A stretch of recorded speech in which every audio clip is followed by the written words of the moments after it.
Buenos días, mis hermanos. Para mí es un honor y un privilegio poder estar hoy acá reunido con ustedes. Quiero agradecerle al pastor la invitación que nos ha hecho. Y también quiero aprovechar la oportunidad para comenzar de tener una pequeña oración. Señor, te damos gracias por las bendiciones que nos das. Te damos gracias por la libertad. Te damos gracias que en tu infinita misericordia nos permites hablar de tu palabra. Queremos pedirte, Señor, que nos llenes de tu Santo Espíritu para que las palabras que vamos a decir en el día de hoy sean de bendición en nuestras vidas. En el nombre de Jesús, amén. Amén, Señor.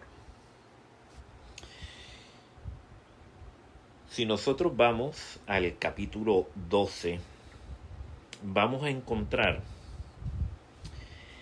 en el versículo 17 del libro de Apocalipsis que entonces el dragón se llenó de ira contra la mujer y se fue a hacer guerra contra el resto de la descendencia de ella, los que guardan los mandamientos de Dios y tienen el testimonio de Jesucristo.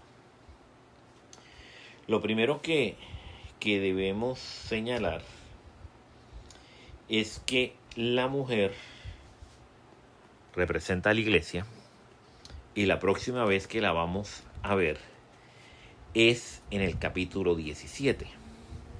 Es la mujer o la iglesia que se convierte en Babilonia, se transforma en Babilonia. Ahora, el otro grupo que menciona, que son el remanente, los que guardan los mandamientos de Dios y tienen el testimonio de Jesús, tienen unas características muy importantes. Las características del remanente es que son santos, que viven en el tiempo del fin, que guardan los mandamientos según lo establece Éxodo 20. ¿Por qué? Porque ya cuando hablamos de Apocalipsis 17 hemos dicho que se cambiaron dos mandamientos. Se cambió el cuarto mandamiento, el del sábado, y se cambió el mandamiento que prohíbe la adoración de las imágenes, de los ídolos. Porque en la Edad Media se convirtió en una costumbre adorar imágenes y tener imágenes en las iglesias. Estas personas pasan la persecución también, el remanente pasa la persecución del dragón y tienen el testimonio de Jesús. Y en algunos textos habla de la fe de Jesús. El testimonio de Jesús es el amor que lo caracteriza, que caracteriza su vida, el amor por el prójimo.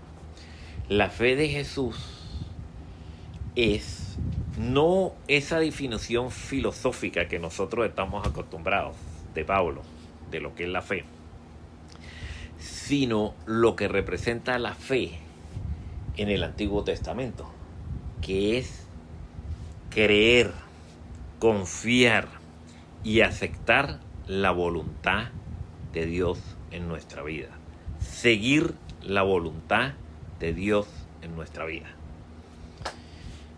Ahora bien, con esta pequeña introducción, teniendo en cuenta quiénes son el remanente, nosotros vamos a ir a Apocalipsis 7. Apocalipsis 7 comienza diciendo, versículo 1, después de esto vi 4 ángeles en pie sobre los 4 ángulos de la tierra. ¿Qué significa los 4 ángulos de la tierra? Toda la tierra. Eso significa, porque el número 4 siempre tiene un significado de todo. Que detienen los 4 vientos de la tierra. Nosotros habíamos estudiado, cuando hablamos de Apocalipsis 14, que cuando la Biblia se refiere a los vientos, se está refiriendo a ángeles. Porque en la Biblia se describe a los ángeles como espíritus, como vientos y como llamas de fuego. Para que no soplen viento alguno sobre la tierra, ni sobre la mar, ni sobre ningún árbol. Nosotros podemos coger esta frase literal o la podemos ver simbólica. Si es simbólica, la tierra significa donde no hay gente, no hay mucha población de gente. El mar significa donde hay muchísima gente. Y los árboles significan los santos. O sea que el mensaje que estamos recibiendo es que los ángeles están deteniendo la destrucción en nuestro planeta. Versículo 2. Vi también otro ángel que subía de donde sale el sol y tenía el sello del Dios vivo, y clamó a gran voz a los 4 ángeles a quienes se les había dado el poder de hacer daño a la tierra y al mar, diciendo: no hagáis daño a la tierra ni al mar ni a los árboles hasta que hayamos sellado en sus frentes a los siervos de nuestro Dios. Si ustedes pueden ver en ese versículo 2, se aclara de que se le habla a los ángeles que se les había dado la facultad de destruir la tierra. O sea que nos aclara lo que llamaba en el versículo anterior vientos, son ángeles, son los ángeles destructores. Pues a esos ángeles se les ordena que no hagan nada hasta que se selle a los siervos de nuestro Dios. Primera característica que vamos a ver: los siervos de Dios son los que describe en el próximo versículo los 144,000. Interesante, porque también son siervos de Dios el remanente, también son siervos de Dios la gran multitud, también son siervos de Dios los santos. O sea, que tenemos que reflexionar. Hay 4 grupos distintos dentro de los salvos que van a estar vivos cuando Cristo venga. ¿O será el mismo grupo? Esa es la pregunta que tenemos que contestarnos en el día de hoy. Ahora bien, sobre el sello de Dios. Hace algún tiempo estuve dando una lección de escuela sabática con el primer anciano de la iglesia a la que yo asisto, por internet. Y una de las controversias más importantes de la lección ese día es qué significa el sello de Dios. En esta ocasión, el tema era sobre el sellamiento. Y el primer anciano decía que el sellamiento era el sábado. Yo le decía: hermano, pero la Biblia habla de otra cosa. Decía: no, el sellamiento es el sábado. Yo decía: pero la Biblia dice que el sellamiento es el carácter de Dios. Y nos la pasamos toda la lección, los 40 minutos de la lección, él diciendo que el sellamiento es el sábado y yo diciéndole que el sellamiento es el carácter de Dios. Mire lo que sucede. Más adelante en el capítulo vamos a ver que dice que ellos tienen, en el capítulo 14, que sigue hablando de los 144,000, que ellos tienen el sello de Dios en su frente, que es el nombre de Dios y del Cordero. O sea, que estos santos tienen un carácter como el de Dios. ¿Y cómo es el carácter de Dios? Dios es amor y misericordia. Ese es su carácter. Mientras que nos habla Apocalipsis 13 que los que no creen en Dios tienen la marca de la bestia en su mano y en su frente. O sea, que piensan como la bestia y actúan como la bestia. Mientras que los que siguen a Dios piensan como Dios, actúan como Dios. Ahora bien, nos hablan de que ese grupo, el versículo 4, y oí el número de los sellados. Quiero hablarles un segundo sobre el oír y el ver. Es un modelo comparativo que se usa en Apocalipsis.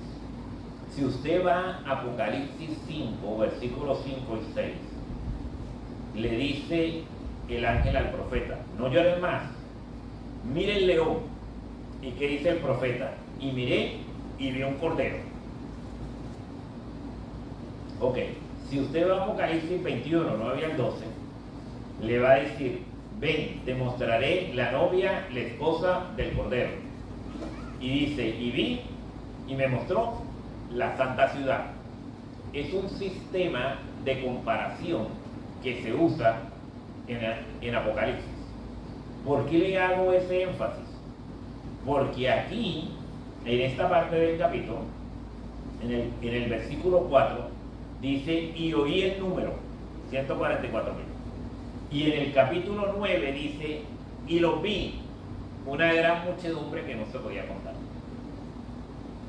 Entonces, tenemos que aprender esa forma como expresa la profecía Juan para poder entender el mensaje. Ok. Sobre el número, 144,000 sellados de las tribus de Israel. Bueno, aquí tenemos una de las, yo diría, de las mejores controversias que tiene este capítulo. ¿Por qué? Hay personas que dicen que este número es literal. Si nosotros cogemos el número literal, significa que de cada tribu de Israel hay 12,000 personas. Ahora bien, el número no puede ser literal, porque Juan está hablando del futuro. Es una visión totalmente del futuro. Y ya para la época de Juan no existía el pueblo de Israel. Lo que quedaba era un grupo pequeño del reino de Judá, porque en el exilio, cuando se lo llevaron cautivo, desapareció Israel. El reino de Israel desapareció. Entonces, no puede ser literal. Ahora bien, hay otros factores también. El número de 144,000 es la multiplicación de 12 por 12 por 1,000. En el Antiguo Testamento siempre se habla de las tribus de Israel, las 12 tribus, y en el Nuevo Testamento siempre se habla de los 12 apóstoles. Ahora, ¿por qué los 1,000? Ah, bueno, porque dice 144 miles, refiriéndose a grupos de 1,000 en el idioma original. De la forma como el número 1, en 2 de Samuel 24 y en 2 de Crónicas 27, se censa y se organiza el pueblo para la batalla, es en grupos de amigos. Por eso es este número simbólico. ¿Qué significa?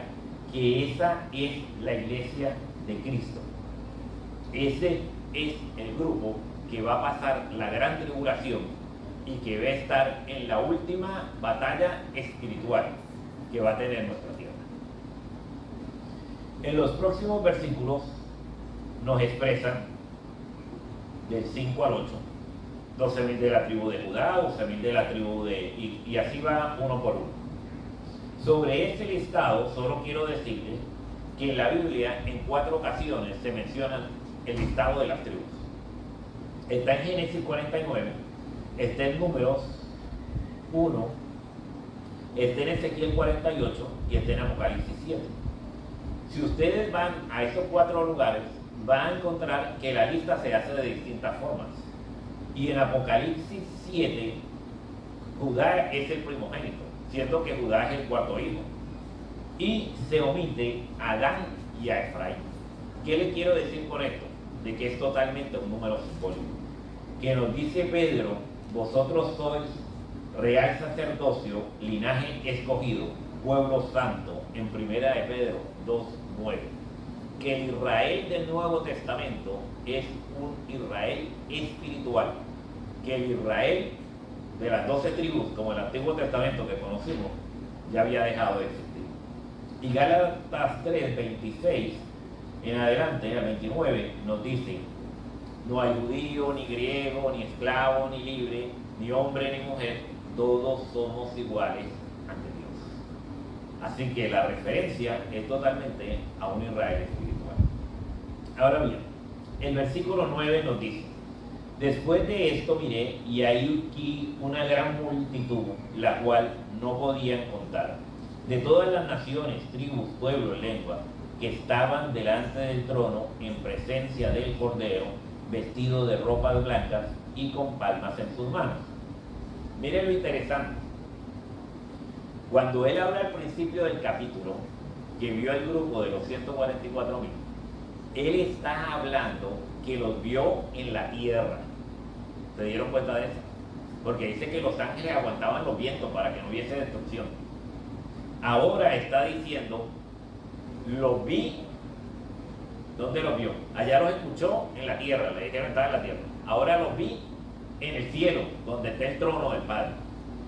O sea que ese grupo ya había pasado todo el proceso, ya había pasado la gran tribulación y ahora estaban con el Padre en el cielo. ¿Qué más nos dice? Y cantaban a gran voz diciendo, salvación pertenece a nuestro Dios que está sentado en el trono y el Cordero.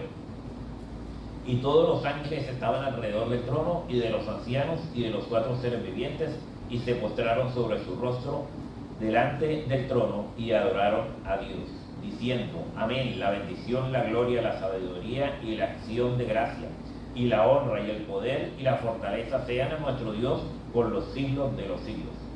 Entonces uno de los ancianos habló diciendo, estos están vestidos de ropas blancas, ¿quiénes son? ¿De dónde vienen? Yo le dije, Señor, tú lo sabes. Y él me dijo, estos son los que han salido de la gran tribulación y han lavado sus ropas y las han emblanquecido en la sangre del Cordero. Son los salvos, los que pasaron la crisis final y los que van a estar con Cristo por la eternidad. Por esto están delante del trono de Dios, sirviendo de día y de noche en su templo. Y el que está centrado sobre el trono extenderá su tabernáculo sobre ellos. Ya no tendrán hambre. ¿Por qué? Porque Jesús decía que Él era el pan de vida, ¿se recuerdan? No tendrán sed. Jesús decía, yo soy la fuente de agua viva. Y el sol no le caerá más sobre ellos. ¿Por qué? Porque dicen que ellos habitarán con el Cordero de día y de noche, y Él será su luz. Porque el Cordero que está en medio del trono los pastoreará y los guiará a fuentes de agua viva, y Dios enjuagará toda lágrima de los ojos de ellos. Como podemos ver, los 144.000 y la gran multitud son el mismo grupo. Los 144.000 los describen cuando están en la tierra y la gran multitud la describen cuando están en el cielo. Ahora, si usted va al capítulo 14, ahí vuelve a hablar de los 144.000 y da algunos detalles más que nos dice.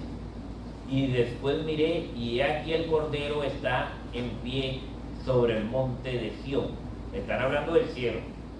Y con él 144.000 que tenían el nombre de él y el de su padre escrito en su frente. Yo les acabé de decir que el sello de Dios es el carácter de Dios. Y el sello significa propiedad en la antigüedad. O sea que Dios dijo, estos son mis hijos, son míos. Y el mal no podrá hacer el daño. Una promesa maravillosa. Una promesa maravillosa. Y dice que son los 144.000, aquellos que estaban en la tierra, ahora están allá con él, en su trono, la gran multitud. Y oí una voz del cielo como de estruendo de muchas aguas y como de sonido de un gran triunfo. Y la voz que era como de arpas que tocaban sus arpas y cantaban un cántico nuevo delante del trono, delante de los 4 seres vivientes y de los ancianos. Y nadie podía aprender el cántico sino aquellos 144.000 que fueron redimidos de entre la tierra. Estos son los que no se contaminaron de mujeres y son vírgenes. Primer problema. Si nosotros no cogemos esta profecía literal, significa que los únicos salvos son hombres vírgenes que hicieron voto de celibato. Y usted va a decir, esto no puede ser. Y en efecto no puede ser. Yo estoy a favor de las damas, esto no puede ser. Lo que se refiere ahí, cuando se habla en Apocalipsis 17 de mujeres, se habla de iglesias. Yo le acabo de contar que la iglesia del capítulo 12, que es la iglesia del capítulo, se convierte en la iglesia del capítulo 17, que es la misma mujer que se convirtió en Babilonia. Y dice que Babilonia tiene hijas. O sea que estamos hablando que estas personas no se contaminaron con las doctrinas de esas iglesias, que no son doctrinas basadas en la Biblia.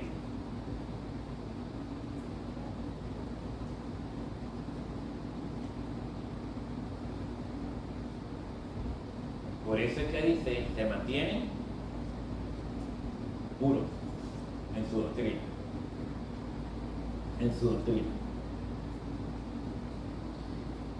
Estos son los que siguen al Cordero por donde quiera que va. Estos fueron redimidos de entre los hombres como primicias para Dios y para el Cordero. Y en sus bocas no fue hallada mentira, pues son sin mancha delante del trono de Dios. Bueno, y ahora vamos a comenzar el tema. En las próximas 3 horas vamos a estar hablando. Mire, hay algo que me preocupa y por eso es el tema de hoy. Yo he estado viendo últimamente que dentro de nosotros, de nuestra iglesia, se predican muchas veces doctrinas que no son tradicionales de nuestra iglesia. Y una de esas doctrinas es la salvación en pecado. Y usted me dice, ¿qué es eso? Bueno, mire, nuestros hermanos evangélicos crearon una doctrina que dice que una vez salvo, siempre salvo. O sea que si usted algún día conoció algo de la verdad, usted se va a salvar. No importa cómo usted viva, no importa cómo usted actúe, no importa lo que usted haga, usted se va a salvar. Pero nosotros tenemos un pequeño problema con esa doctrina. Que la Biblia,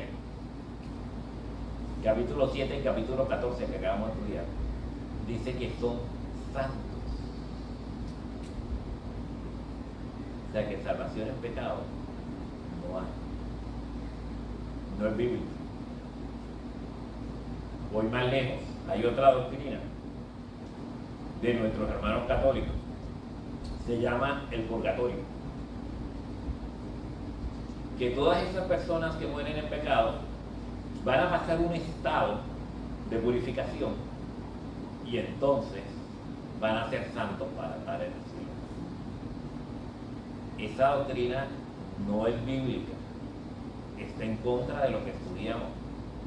La Biblia dice santo, dice pueblo santo, real sacerdocio. Hay otra doctrina que está relacionada con la naturaleza de Cristo. Muchos dicen que Cristo, cuando vino a este mundo, no fue hombre, porque Cristo era 100% hombre y 100% Dios, pero cuando estuvo en este mundo, estuvo como hombre y nos enseñó cómo nosotros debemos vivir. Pero si yo digo que Cristo no fue hombre, entonces yo puedo vivir en pecado, porque yo nunca voy a alcanzar la santificación que Cristo me pide. Y está atada a la salvación en pecado de salvo siempre salvo. Estas doctrinas han venido, yo diría en los últimos como 30 años, ganando adeptos, muchos adeptos, muchos. Al extremo que en estos días yo escuchaba a un pastor en otra asociación, en otro campo misionero, ¿sabes? No, que decía que era imposible que el ser humano viviera sin pecar. Que ese era un error de los pioneros adventistas. Mire, Dios lo ha llamado a usted y a mí para un trabajo muy grande. Y es la predicación del Evangelio. Lo que hablábamos de Apocalipsis 14, la última vez que estuve acá con ustedes. Y ese trabajo la única forma que nosotros podamos hacerlo es llenos del Espíritu Santo, viviendo como Jesús. La pregunta de hoy es: ¿cuántos quieren ser la mujer que huyó al desierto? Entiéndase la iglesia que se fue al desierto. ¿Y cuántos quieren ser el remanente? Los que quieran ser el remanente, por favor pónganse de pie, vamos a orar.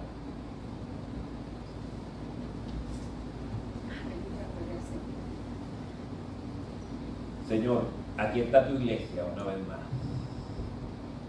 Hemos decidido, Señor, seguirte, porque entendemos que cuando dice que el remanente tiene la fe de Jesús, tiene la confianza en ti. Queremos, Señor, que nos llenen de tu Espíritu Santo.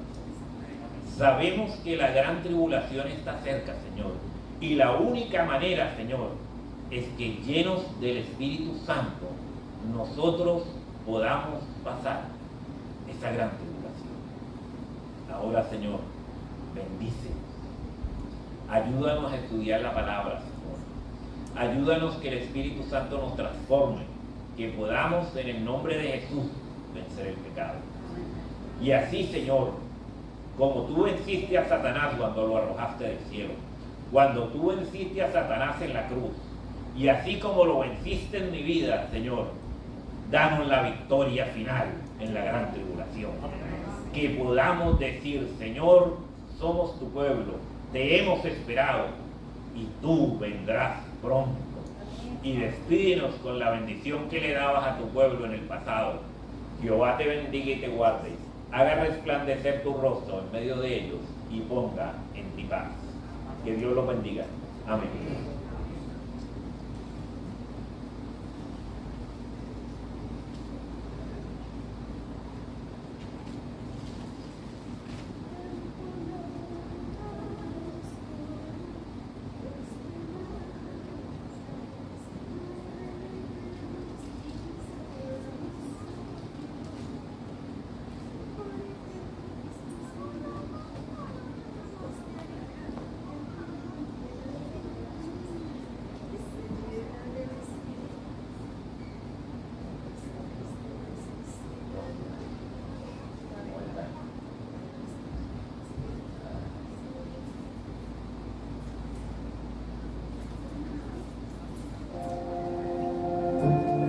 Antes de hablar, tu voz podía oír. Ha sido tan bueno para mí. Antes de respirar, soplaste tu aliento en mí. Ha sido tan bueno